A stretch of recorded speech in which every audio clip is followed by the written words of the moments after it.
Hello, everybody, and welcome to Beyond the Lane. We're going to get kicked off by talking about that game against West Ham yesterday. Spurs running out the 3-0 victors away from home.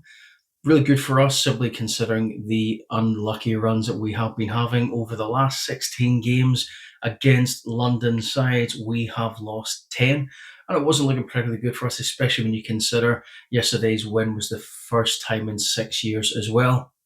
So it's good always to get a little bit of the hoodoo put to bed.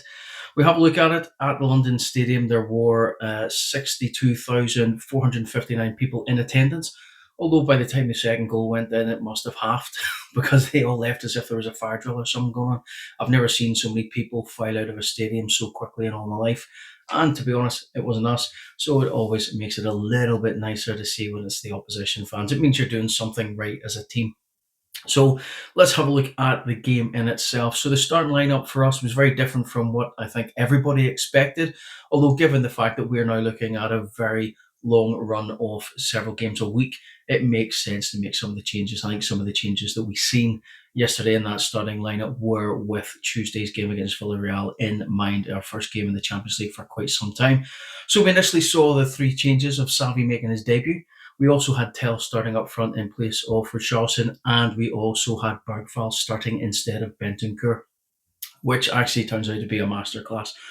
So we also seen a fellow new signer in Kolo Muani sitting on the bench as well. And actually, in the grand scheme, he didn't even step foot onto the pitch. So it kind of gives you an idea of maybe where Thomas Frank's head is at in terms of games that are coming up, but also the fact that he hasn't really kicked the ball since the World Club Cup in July. So it's been an awfully long time since he's actually played real competitive football, and only a couple of weeks of the international break there with him coming in to train with some of the Spurs players who weren't.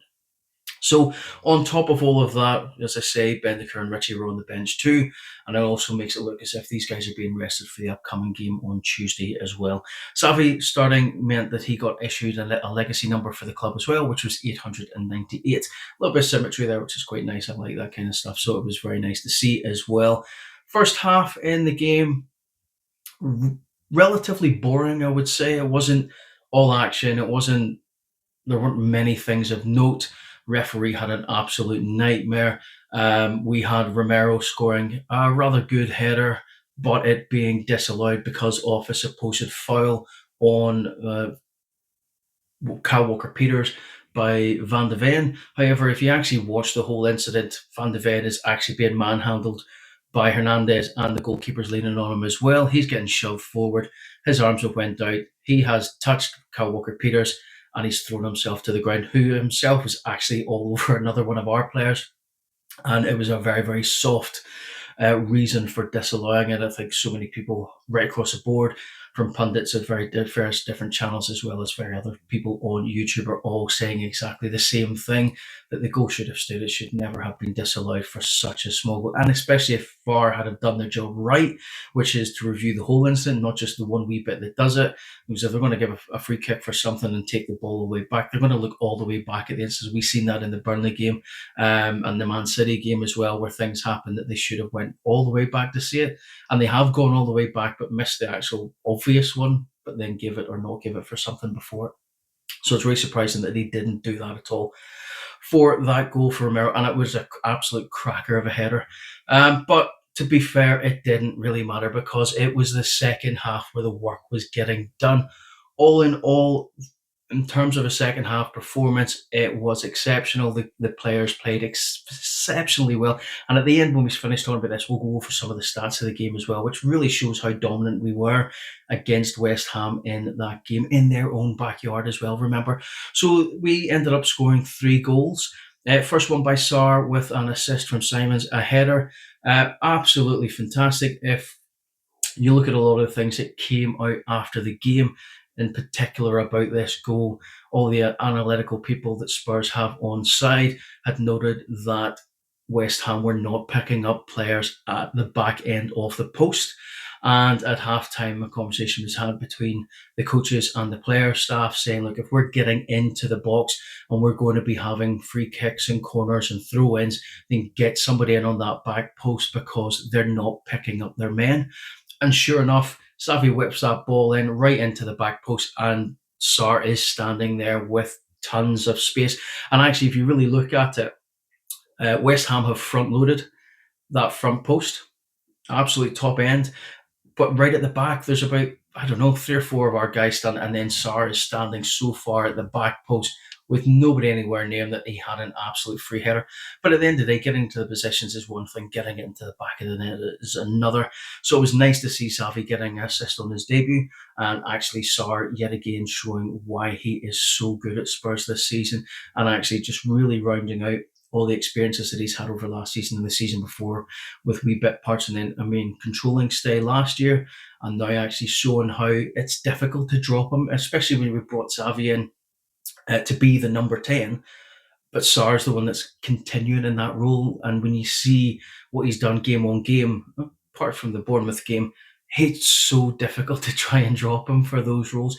But because of the way the midfield that we have, and the way that all those players can slot in right across the board, it means that you can swap Sarr in and around. You could even drop him in for Bentancur if you wanted to, or potentially even Plania in terms of we're looking to rest up players for big games coming up as well.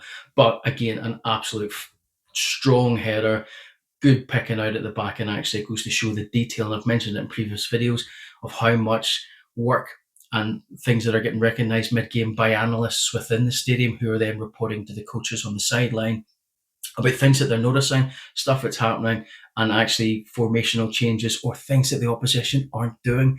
And that's a prime example of it there with that goal at the back post by Sarr. Then we move on to the second goal in the 57th minute from Bergval. A long ball in from Romero. He jumps up and heads that ball, big looping header up over the top and into the back of the net. Another one who is showing the reason why he played so dominantly last year for us, and although it was because of injury, he was so strong, and he ended up becoming the Young Spurs Player of the Year as well. So it just is building on the foundations that we had accidentally last year through mass injury, but actually we're starting to see and reap the benefits of that right now, where you're seeing such commanding performances from Sarr. And that was an absolute masterclass again from Bergfeld, with just the work that he puts in a game. And I'll hold my hand up as well. I never thought to even consider him for a starting slot when you consider what we have and what we've brought in and who the starting places should be. And then into the third one was Mickey van de Ven scoring that goal, striker's goal. You would never have thought a defender was going to be hitting a ball like that there, especially in a packed box. Another ball coming in from Bergval, him slotting it through. But if you look at that goal, there were 8 West Ham players in and around him in that box, with only 3 Spurs players. We should never have been hitting that ball in the back of the net. And I think it is an indicator of how poorly West Ham are playing right now under Potter. I've made a joke when I was sitting watching the game in the pub as well that, he's going to be changing his LinkedIn profile because he's going to be open for work very soon, I think. So it's going to be interesting to see what happens on that front for him.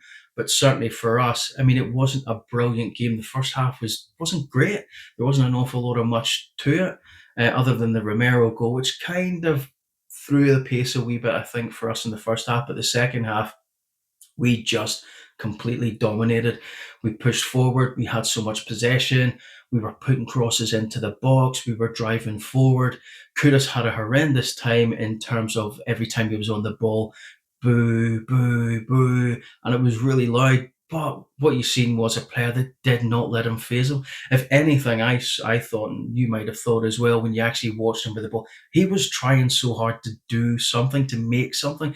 And there were a lot of times I seen him driving on into that box and he's trying to get shots off and going, he actually wants to score against them here because of the way they're treating him.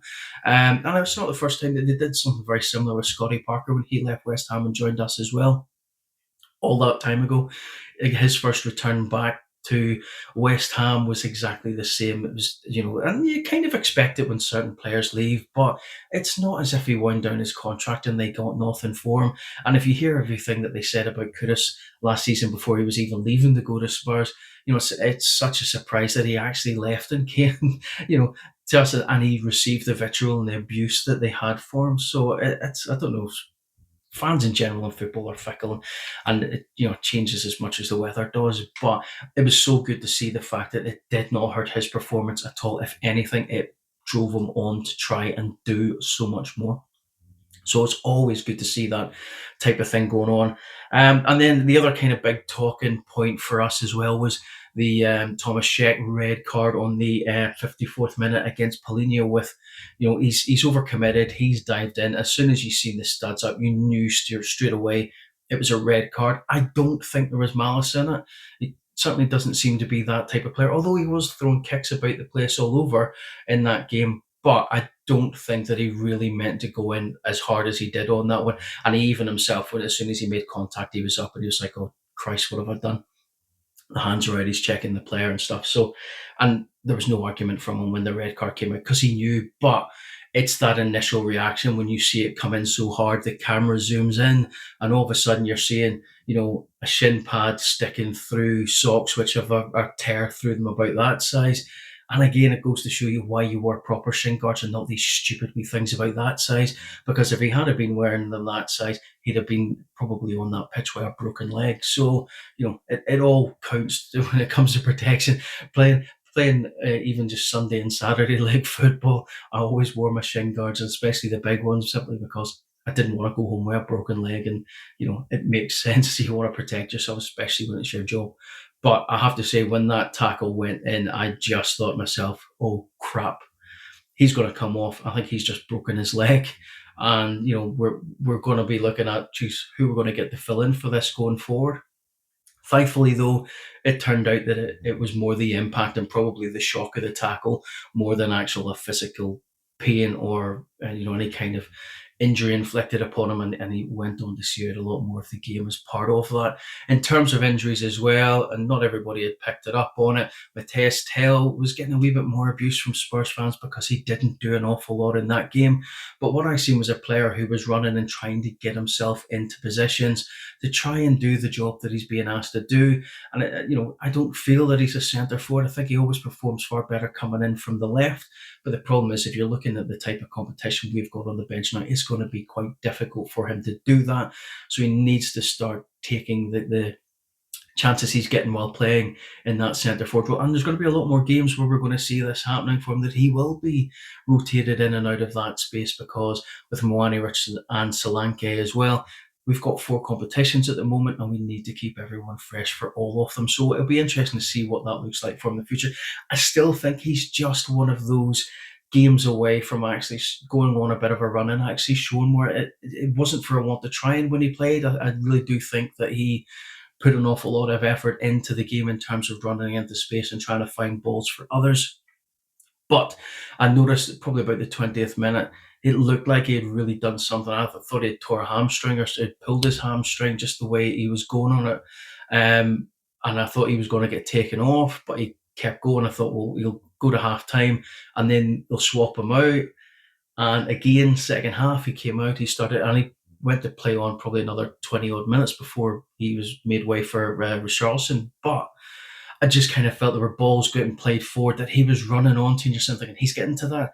And he just wasn't quite making it onto the ball. And I kind of feel whatever it is that's happened to him in the first half was maybe on his mind, and he wasn't quite pushing himself to get onto those balls in case he actually does something to himself.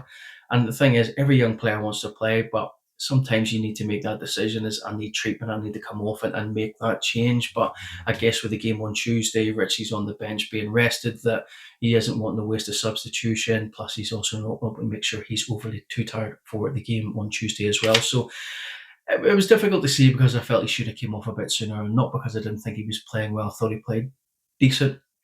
I just kind of felt like we should have protected him a wee bit more and took him off and just got that injury or whatever it is looked at and just actually save the player rather than potentially forcing somebody else onto the injury bench. So I haven't heard anything coming out. So hopefully it was just maybe just a wee tweak, and hopefully he'll be fine for the upcoming games, because there are going to be a lot of them. We'll talk about those right at the end as well. So it was, as I say, it was just a wee thing I noticed, and one or two other people I was watching the game with noticed as well. And it kind of explains some of the wee bits that I felt he should have got on to.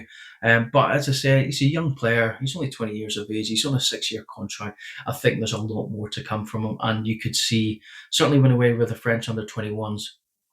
And in that game there, I think he is trying to use that being dropped to actually focus his game and actually try and put in a bit more. And sometimes you do try a bit too much and it doesn't come off for you. So as I say, hopefully he's okay and we'll see a wee bit more of him. But I think he is like a goal away from just getting that confidence up. And it's a confidence game for strikers. You hit the ball in the back of the net and things work out well for you. Look at Richarlison when he came back from injury, when he played something like 16 games, scored 13 goals. That's the kind of run of form that gives them the confidence. And then he picked up an injury. And you've already seen him again over pre-season, the Super Cup, the game against Burnley at the start, and even City. And then when he came on yesterday, the energy's there, he's pushing on. But I just think we're missing that killer instinct in that centre forward role in terms of someone who's a proper out and out. They're not there looking to bring everyone else in. They're looking to be that guy at the end product that puts it in the back of the net.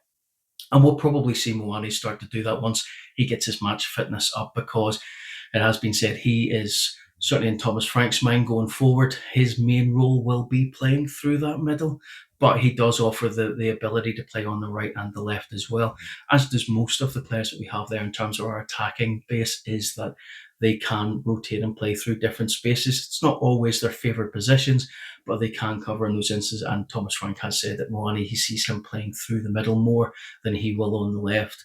Xavi as well was an interesting one for putting him into the left instead of playing him through the middle in the number 10 role, because I think that's where everybody thought he was going to, although the training sessions during the week were actually showing him playing out on the left. So it'll be interesting to see how that works going forward. I think he will be moved more into the centre. And there was that kind of strange moment in the game as well, where Xavi's kind of cut into the middle. He's got the ball, he's driving forward, and all of a sudden this ball gets played out to the left, and he's kind of looking and there's nobody there. And I think that's because in the role he plays in Leipzig, he's always looking for that guy coming in through the left to put that ball out there. But it also might have been that he thought, well, if he's driving forward, Spence would do what Spence normally does when you've got someone coming in on that left, where he does the overlap and pushes to go to the byline to take the ball and put it into the box, but nobody was forthcoming. So I think it's one of those ones, because he kind of had a wee laugh to himself. I think he was playing the ball out to the left winger, who was him. It wasn't until he played it that he actually realised, there's nobody there, that's where I would be, and that's where I should be if that ball's getting played in. So a bit of a miscommunication, I think, on that front, but it kind of shows throughout the game. And it's not as if he set the world alight in his debut game. It was a solid performance, but it wasn't anything extra special. He set up a goal from a corner. It was great. His balls into the box from corners was very good as well. And you could tell he was looking for those wee passes that would make a difference in terms of putting people through on goal. So it was good to see. I think there's a lot more to come for him. To be fair, going to the London Stadium with West Ham is never a great game for Spurs, and the statistics show that from previous games. We don't do well there. That win yesterday was the first in 6 years, so it does show it is a tough environment to go in and play, especially if we're not doing well. Second half did a lot for us in terms of getting those goals and got the game going again, because, as I said, the first half of that goal being disallowed from Romero, actually, it kind of flattened the mood a wee bit, and it took us a bit of time to get going again. But in that second half, once we got that first goal, you kind of felt we were going to score more, because we were just driving forward and forward and forward. What the game showed as well, actually, for me, was we're not really unlocking teams in open play. We were really struggling to make those runs count and for balls to be played into areas where somebody can do something with it. All of our goals kind of came from set pieces. So, and that's not a bad thing. It was something we were very terrible at last season and the season before, was actually working well from set pieces and scoring goals from them. If anything, we were looking terrible when they were being done against us. We were always shipping goals due to it. But you see that tactical nuance happening now, where actually, and when we look at the stats, you'll see what I'm talking about here. We were solid. Balls come in, not a problem. We deal with it. When Romero and Van de Ven are fit and playing together, they are absolutely solid. But what's really good with Danzo, and I think he's very underrated, especially amongst the Spurs fans, is he is fit seamlessly in with either or with both of them in a flat back three. And we've seen that when Polina came off and Danzo came on, and we went the kind of three at the back. It was still very solid, and it allowed us to go forward more as well. So we've got a really good bunch of centre halves there, but it goes to show how much we can dominate from a tactical perspective in defence when both of those guys are playing together, because Romero is so strong in the air. Van de Ven is so quick, but he's solid on his feet as well. He very rarely makes the rash decisions. I keep hearing a lot of people now, even still going on about, but Romero, he's going to get injured or he's going to get himself sent off. I don't know what people are talking about this season and towards the end of last. The guy was absolutely solid. He was very measured in his thinking, very measured in his tackles. And let's face it, if you were looking at Romero from last season, that tackle on Polina from Soucek, Romero would have been right in there on top of him, and we'd have been seeing him getting a yellow card and having to be dragged off by his teammates, but he didn't. So the captaincy goes to show that it is actually having a really positive effect on him. And you already seen that when he got that and he was no longer interested in potentially making that move to Atletico, or when the rumours were coming out Real Madrid. He wasn't interested. He's bought in at Spurs. They've bought into him, and it goes to show when you watch him in his performances now, he is commanding.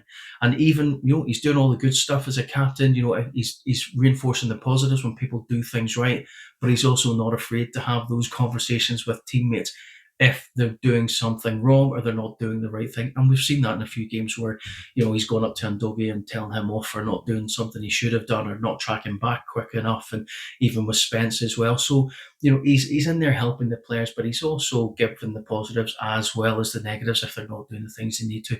And I think the captaincy was an absolute masterstroke by Thomas Frank giving it to him, because he then signed that new contract. Plus, the influence on the game is so good. You can already see that the players are looking to him to tell them, what are we doing now? Where do we go? How you want us to play things? And all that good stuff that you expect to see a captain do. And I always kind of felt that Kane didn't quite do that.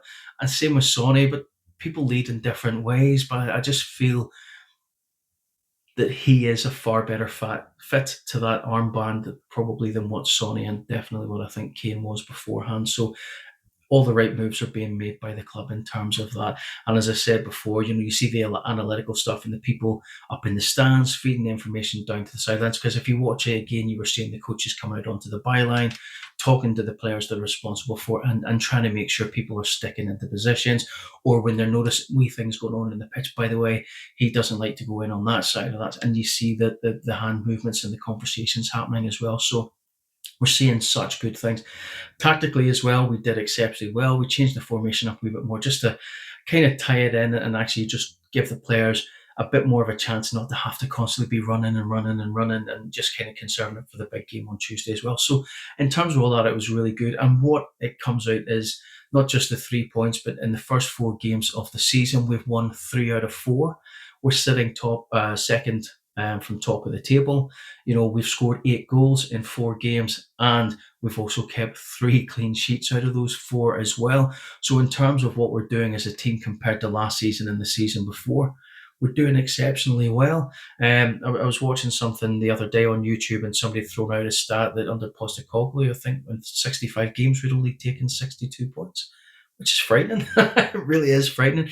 And I think over that kind of 18-month period, he had also lost something like 36 games in total. So it is absolutely scary when you're looking at those kind of stats. And in a way, I'm kind of glad we lost the game against Bournemouth, because the problem we fall into as fans, and certainly Spurs fans, is that we start to believe the hype. We go on runs, we start winning lots and lots of games. So getting that bump in the road early, I think, was really good. But what was more positive was the reaction to that game, and not just the next game. It was an away game at the London Stadium in a place that we hadn't won for 6 years. As I said, the current stat for London derbies for us were 10 losses out of 16, which again is a really bad statistic. But when you look at the way we played then to the way we play now, we're hopefully going to see the reverse on that, especially when we're looking at so many games coming up as well.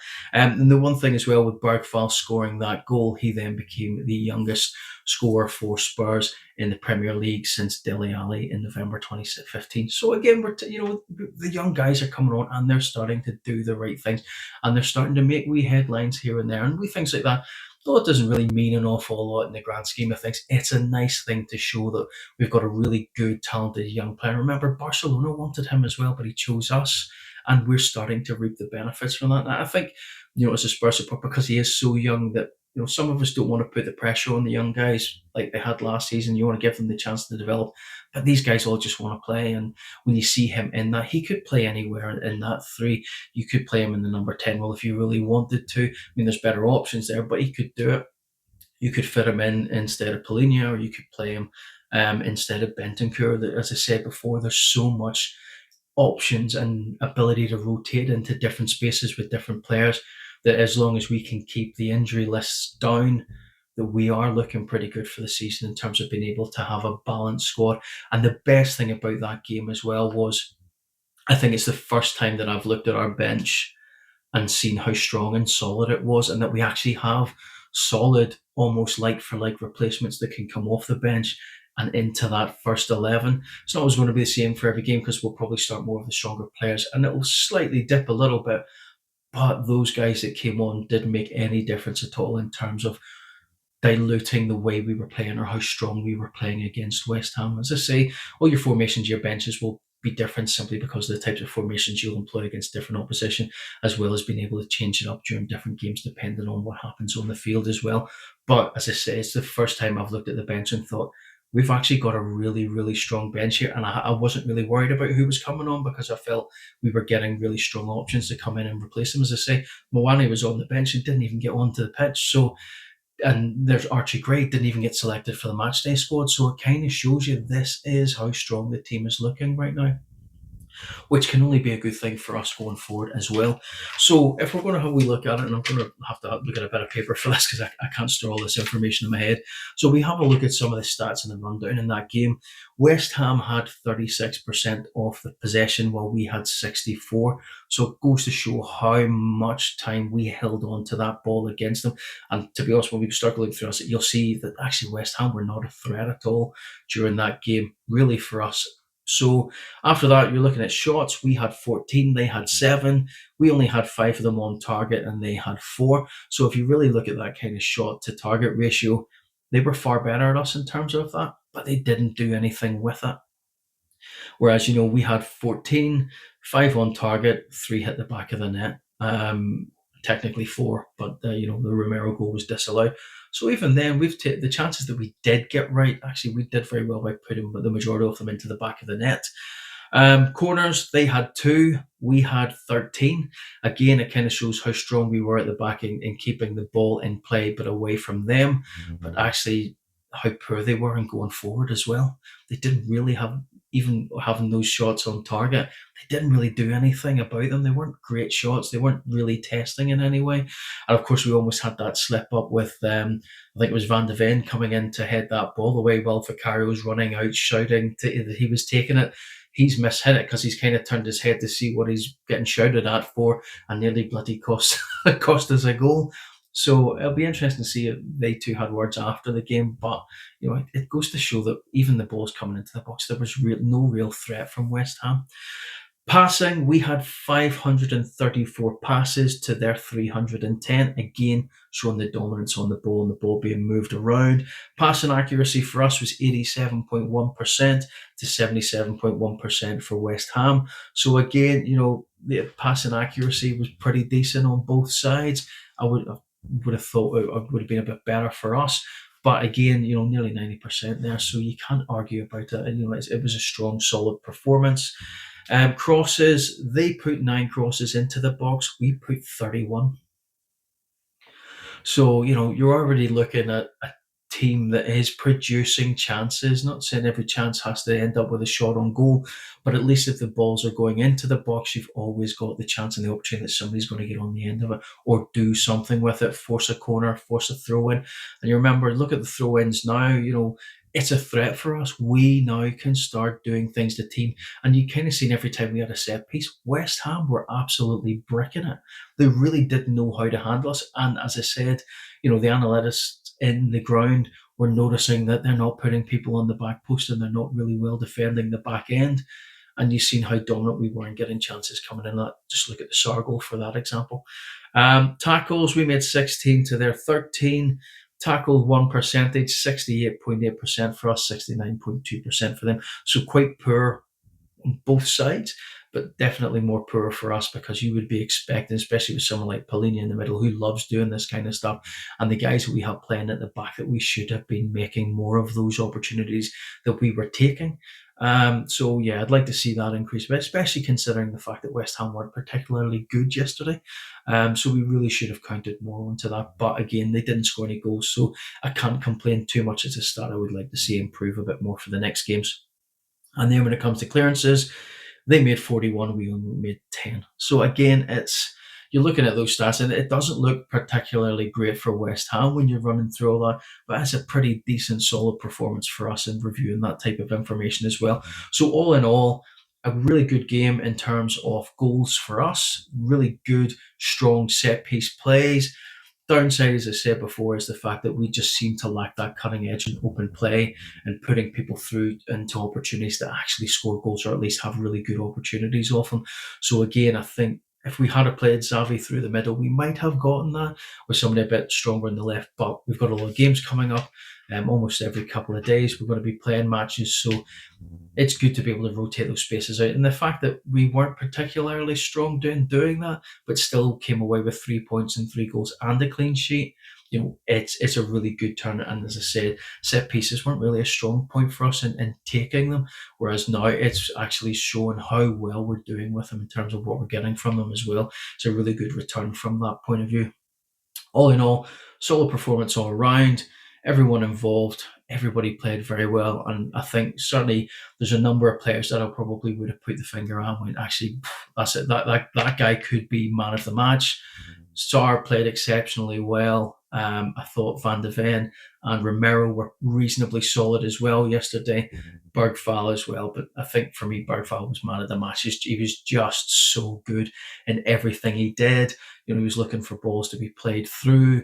He scored one, created another, and he was just his work ethic, his box to box running, the passes and stuff. He was just on a different level yesterday, and it goes to show, as I say, why he was voted Young Player of the Year last year for us and had been so strong in so many games on the run up to that injury. But actually, when you see him come back in the games that he's playing, it goes to show the quality that the kid has. And certainly for me, he was the man of the match. So in terms of all of that, a good solid performance, 3 points on it, move up to second. Obviously, there's games being played today, and if Liverpool win that or Chelsea win theirs, then they'll go above us. But at the moment, we are keeping up there. And as I say, it's a top 6, top 5 finish we're really looking for next season. And if we can continue the form rotation and stuff out, then we certainly look good on breaking into that and it placing a hell of a lot higher than what we did last year. In terms of upcoming games, the next one is Villarreal in our return to the Champions League. That is a home game on Tuesday, and the kickoff for that is at 8 o'clock. So we'll try and get another video out either tomorrow or Tuesday morning, just looking ahead to that game and our first game in the Champions League for quite some time. After that, the next Premier League game is away to Brighton. We seem to be on a run of away games at the moment, so if we can do another kind of thing there and get in our 3 points and stuff in the bag and score a couple of goals, then we'll be doing very, very well. That is the 20th of September, so that is the next away game. And as I say, it'll be good to get in our home game in the bag. And then after that, on the 24th, that's a Wednesday, kick-off at 7:45, is the League Cup game against Doncaster Rovers at home.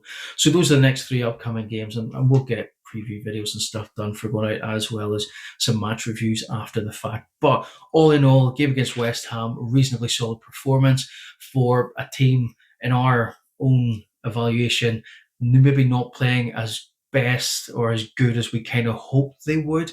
Still managed to get 3 goals in the game, even a goal disallowed, a potentially horrific injury to Polina, and that's why we wear shin pads when we play football.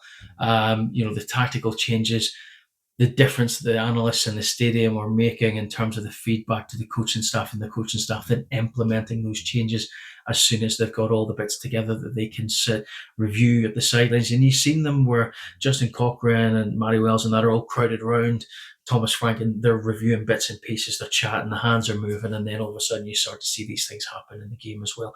And we're going to see a hell of a lot more of that going forward. So all in all, very good performance, 3 points, clean sheet, 3 goals. it's looking good so far for us, and Thomas Frank's going quite well. He'll pretty much be making his European debut as a manager against Villarreal in the Champions League, so it'll be interesting to see how we test his mettle in that game. But it shouldn't be any different from what he's doing. They're a coaching staff that really looks at the opposition and runs everything down, looking at all the stats and what do they do, what do they not do, what can we exploit, what do we need to toughen our strength and our own bits in for. So it's going to be good hearing that Champions League music again with players running out in Spurs shirts is going to be very good. If you are going to the game, have a ball. I hope we get the result that we're all hoping for, and that you all have a good night as well. Otherwise, you'll be watching it on the telly if we can. Anyway, that is the video, guys. Thank you very much for watching, and we'll see you in the next one. Come on, you Spurs.